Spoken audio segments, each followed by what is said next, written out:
Doctor Sandeep Panchakarla Bheemili నియోజకవర్గ incharge Janasena party. మరి కొత్తగా దొంగ అనే ఒక క్వాలిఫికేషన్ పొందిన శ్రీ చేగొండి సూర్యప్రకాష్ గారికి జనసేన పార్టీ తరఫున మాలాంటి యువ జన సైనికుల తరఫున మనస్ఫూర్తిగా శుభాకాంక్షలు తెలియజేస్తున్నాను. మరి మీరు కన్నాలేయడం ఎప్పటి నుంచి మొదలు పెడుతున్నారు? ఆ వేసిన కన్నాలలో వచ్చిన ముడుపుల్ని తీసుకెళ్లి జగన్మోహన్ రెడ్డి గారికి ఇవ్వడాన్ని ఎప్పటి నుంచి మొదలు పెడుతున్నారు? ఇవన్నీ నేను ఎందుకు అడుగుతున్నానంటే, గతంలో మీరే చెప్పారు వైసీపీ పార్టీలో చేరాలంటే ఎంత పెద్ద దొంగ అయితే అంత పెద్ద పదవి వస్తుంది, ఎంత ఎక్కువ కన్నాలేసి ఎంత ముడుపులు ఇస్తే అంత పెద్ద గౌరవం వస్తుందని చెప్పి గతంలో చెప్పింది మీరే కదా. సో మరి ఇప్పుడు ఈరోజు దొంగగా మీరు క్వాలిఫై అయిపోయారా? కన్నాలేయడం మొదలు పెడుతున్నారా? లేకపోతే ఏంటి సార్? జనసేన పార్టీ 2014లో మొదలు పెట్టినప్పుడు అధ్యక్షుడు శ్రీ పవన్ కళ్యాణ్ గారు ఆయన ఎంతో కష్టపడి సమాజంలో ఒక మార్పు తీసుకురావాలని చెప్పిన కోరికను ఆయన మొదలుపెట్టిన ప్రయాణంలో నాలాంటి ఎంతో మంది జన సైనికులు, నాలాంటి ఎంతో మంది యువత వెనకాల నడిచాం. మధ్యలో మీరు వచ్చారు, మంచిది, మేము స్వాగతించాం. అనుభవం ఉన్న వ్యక్తులు వస్తే మాకు మంచిదే, మాలాంటి వాళ్ళు ముందుకు నడిపిస్తారని చెప్పి అనుకున్నాం. దానికి అనుగుణంగానే జనసేన పార్టీ అధ్యక్షుడు శ్రీ పవన్ కళ్యాణ్ గారు మీకు ఆ రోజు పిఏసి అంటే పొలిటికల్ అఫైర్స్ కమిటీలో మెంబర్షిప్ ఇచ్చారు, ఒక మెంబర్గా మిమ్మల్ని గుర్తించారు. మీ నాన్నగారికి ఉన్న గౌరవాన్ని మీరు పెంచుతారని చెప్పి మేము భావించాం. కానీ ఈరోజు ఉన్నట్టుండి మీకున్న గౌరవాన్ని తీసుకుని, మీకున్న హోదాన్ని తగ్గించుకుని మరి ఈరోజు వైసీపీ పార్టీలో వెళ్ళిపోవడం, వైసీపీ కండో వేసుకోవడం, మరి దొంగగా మారిపోవడం కూడా క్షణాల్లో జరిగిపోయింది. మీరు చెప్పినట్టే మేము అడుగుతున్నాం మిమ్మల్ని, మీరు ఈ జనసేన పార్టీలో ఉండి మాలాంటి యువకులు 10 ఏళ్లుగా మేము ఎంత కష్టపడ్డాం మాకు తెలుసు. మేము ఏమేమి పనులు చేస్తాం నేను చెప్పగలుగుతాను. అలా మీరు చెప్పగలుగుతారా? మీరు జనసేన పార్టీలోకి వచ్చిన నాటి నుంచి కనీసం ఒక 10 మంది జన సైనికులను మీ వెంట తీసుకొచ్చారా? కనీసం జనసేన జెండా ఎప్పుడన్నా మోసారా? పోనీ మీరు మీ నాన్నగారు చెప్పే విధంగా, మీ నాన్నగారు మరి చేగొండి హరిరామ్ జోగయ్య గారు చెప్పే విధంగా కాపు కులం నుంచి అయినా కనీసం ఒక పట్టుమని 10 మంది ప్రముఖులను తీసుకొచ్చి పార్టీలో చేర్చగలిగారా?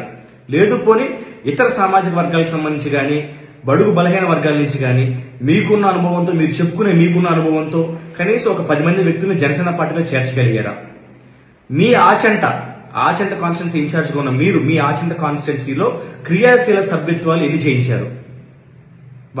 వీటికి మీ దగ్గర సమాధానం ఉండదు.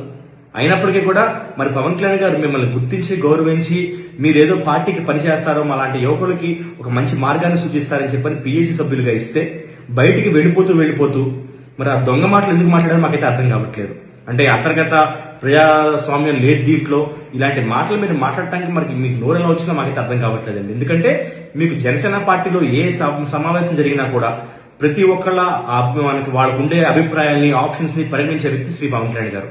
మాలాంటి యువకులను కూడా మాకు కూడా మైక్ ఇచ్చి మాట్లాడి మా అభిప్రాయాన్ని చెప్పే పార్టీ జనసేన పార్టీ. మరి ఈ రోజు మీరు దొంగగా ప్రమోషన్ పొంది క్వాలిఫికేషన్ పొంది, ఎలా అయితే నేను పిహెచ్డి పట్టా పొందానో అలా మీ రోజు దొంగ అనే ఒక పట్టా పొంది వైసీపీ పార్టీలోకి చేరారు. మనస్ఫూర్తిగా మీకు మేము శుభాకాంక్షలు తెలియజేస్తున్నాం. ఆ పార్టీలో మీరు కన్నాలు వేసుకోండి, ముడుపులు ఇవ్వండి, పదవులు పొందండి. కానీ జనసేన పార్టీ పట్ల బురద చల్లుతాను ఉంటే కనుక నాలాంటి యువకులు, జన సైనికులు, జనసేన పార్టీ నాయకులు చూస్తూ అయితే ఊరుకోరు. ఉన్న వాస్తవాన్ని మేము కూడా బయటికి చెప్పడానికి సిద్ధంగా ఉన్నాం. అదేవిధంగా మరి మీ నాన్నగారైన పెద్దలు శ్రీ చేగొండి హరిరామ్ జోగయ్య గారిని మేము ఒకటే అడుగుతున్నాం. అయ్యా, మీరు మాలాంటి యువకులు, ఉడుకు రక్తంతో ఉండే యువకులు పొరపాటున బయట ఇంటి బయట మాట్లాడితే మాటలు ఏమైనా ఉంటే కనుక మాకు మీరు సర్ది చెప్పాల్సింది పోయి మీరే జనసేన పార్టీ పట్ల మీరు కొన్ని లేఖలు, బహిరంగ లేఖలు రాస్తారంటే ఇంకా దాన్ని ఏమని సంబోధించాలో మాకైతే అర్థం కావట్లేదు. మేము మిమ్మల్ని అభ్యర్థిస్తున్నాం. ఈ రోజు మీరు చెప్పే రాతలు, మీరు రాసే మాటల్ని మీ ఇంట్లో అబ్బాయి అనుసరించినప్పుడు, మీకు తెలియకుండా వెళ్ళిపోయింది వైసీపీలో చేరిపోయానని చెప్పి మీరు చెప్తున్నప్పుడు మీరు పిలిచి మందలించండి. జనసేన పార్టీ అధ్యక్షుడు శ్రీ పవన్ కళ్యాణ్ గారితో మీరు ప్రయాణించారు కదా.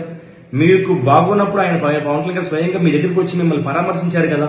కొన్ని గంటల తరబడి మీరు జనసేన పార్టీ ఆఫీస్కి వచ్చినప్పుడు మీరు ఎంతమందిని తీసుకొస్తే అంతమందిని కలిసి వాళ్ళకి ఫోటోలు ఇచ్చి వాళ్ళతో మాట్లాడి వాళ్ళు ఆనందింపజేసి వాళ్ళకున్న సమస్యలు తెలుసుకున్నారు కదా. మీరు మాట్లాడండి మీ అబ్బాయితో, ఎందుకు ఇలా మాట్లాడుతున్నాడు అనేది. అది చెప్పకుండా, అది చేయకుండా జనసేన పార్టీ పట్ల లేఖలు రాస్తాను, విడుదల చేస్తాను, మేము బయట ఇష్యూ చేస్తానంటే కనుక అది డెఫినెట్ గా జనసేన పార్టీకే కాదు, మీరు ఏ సామాజిక వర్గం కోసం పోరాడుతున్నారో ఆ సామాజిక వర్గాన్ని కూడా ఇబ్బంది పెట్టినట్టే. ఆ సామాజిక వర్గం, కాపు సామాజిక వర్గంలో యువత భవిష్యత్తుని మీరు కాళ్ళ రాసినట్టే అవుతుంది. కాబట్టి మీరు దయచేసి దీన్ని అర్థం చేసుకుంటారని నేను మనస్ఫూర్తిగా కోరుకుంటున్నాను. అదేవిధంగా శ్రీ చేగొండి సూర్యప్రకాష్ గారు కూడా ఒకటి చెప్తున్నాం మీకు. తప్పకుండా మీరు ఈరోజు వైసీపీ పార్టీ కండవ వేస్తున్నారు కాబట్టి మీరు ఆ పార్టీలో ఎంత ఎదుగుతారో మేము చూస్తాం. ఎంత పైకి వెళ్తారో మేము చూస్తాం. కనీసం జగన్మోహన్ రెడ్డి గారి దగ్గర కుర్చీ వేసి ఆయన ముందు కుర్చీలో కూర్చునే స్థాయిలో మీకు ఉంటుందా లేదా మేము చూస్తాం.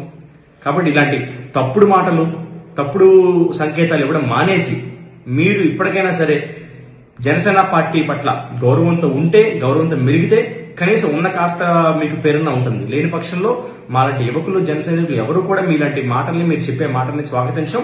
దానికి ధీటైన జవాబుతో మేము బయటికి రావాల్సి వస్తుంది. సో అంతవరకు తెచ్చుకోరని మనవి చేసుకుంటూ, మీరు ఎంత పెద్ద కన్నాలు వేస్తారు, ఎంత పెద్దగా దొంగ మారుతారు అనేది రాబోయే కాలమే చెప్తుంది.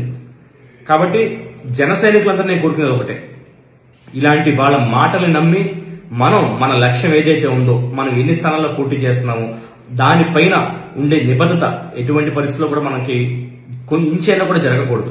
జనసేన పార్టీ అధ్యక్షుడు శ్రీ పవన్ కళ్యాణ్ గారు తీసుకున్న ఒక బలమైన సంకల్పాన్ని, ఈ రాష్ట్రాన్ని కాపాడాలనే ఉద్దేశాన్ని మనం బలంగా జనంలోకి తీసుకెళ్దాం.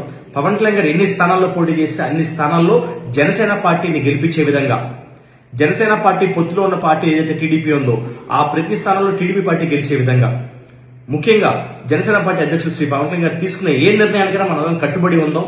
జనసేన పార్టీని మనం అనుకున్న స్థాయిలో చూసుకుందాం. జై జనసేన, జై పవన్ కళ్యాణ్.